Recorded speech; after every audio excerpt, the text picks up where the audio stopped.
დავიბადე ქუთაისში. გავიზარდე სოფელში, ძალიან ლამაზ სოფელში.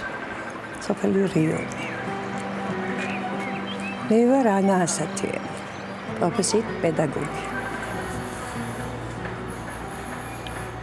ნახევარ საუკუნეზე მეტია მუშაობ თოჯინების თეატრში.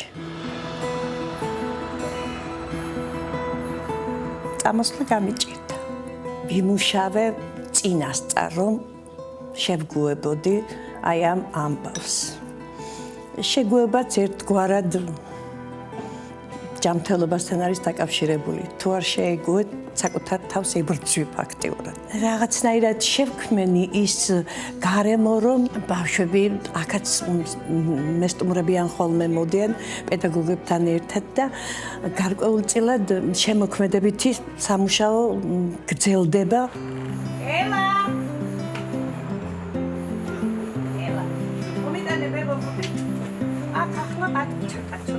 ყავს 2 შვილი, 4 შვილიშვილი, საკმაოდ მოზრდილები და 2 შვილთაშვილი. პოზიტიური განწყობა მაქვს ამ ბავშვების გარემოცვაში ვარ. ჩემი პატარა გოგო ნელა მარია მეუბნება, ბებო, რატომ იპრანჭებიო? სახლში რატომ იპრანჭები? ბებო, მჭირდება მეუთხარ.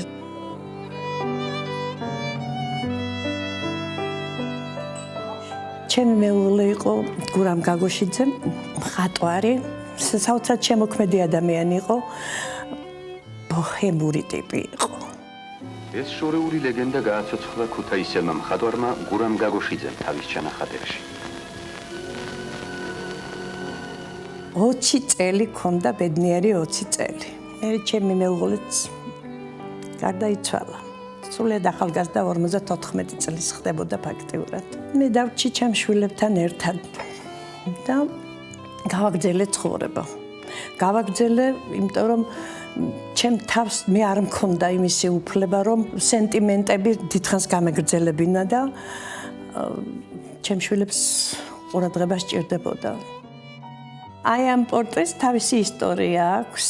წავკამათდი და წავიდა თავის სახელოსნოში. წავიდა და 2 დღე არ მოსულა. მესამე დღეს მოვიდა და მოაქვს შეხოვული, შეფუთული რაღაცა, რომ შემოაცალა ის გარსი და რაღაცა სხვანაირი გამომეტყველება ქონდა თვითონაც.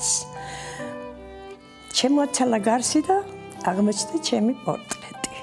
ყველაზე დიდი საჩუქარი, რაც მივიღე ჩემი შვილების შემდეგ, ჩემი საკუთარი პორტრეტი. რამდენი ყვავილია?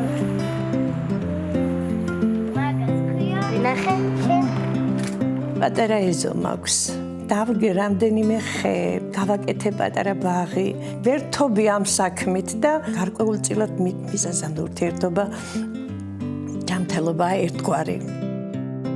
რამდენიმე კვირის წინ დავწერე ასეთი რაღაცა. ვეძებ სამსახურს თქო. ახლა ისეთი შემოთავაზებები არ იყო და მე დავწერე, რომ მივიღე ძალიან კაი შემოთავაზება მეთქი.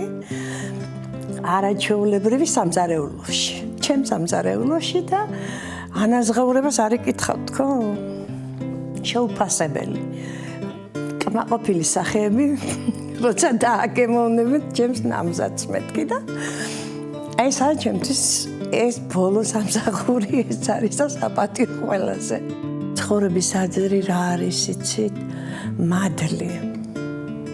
მადლი და მადლი დატო სანამ ხარ ცოცხალი, რომ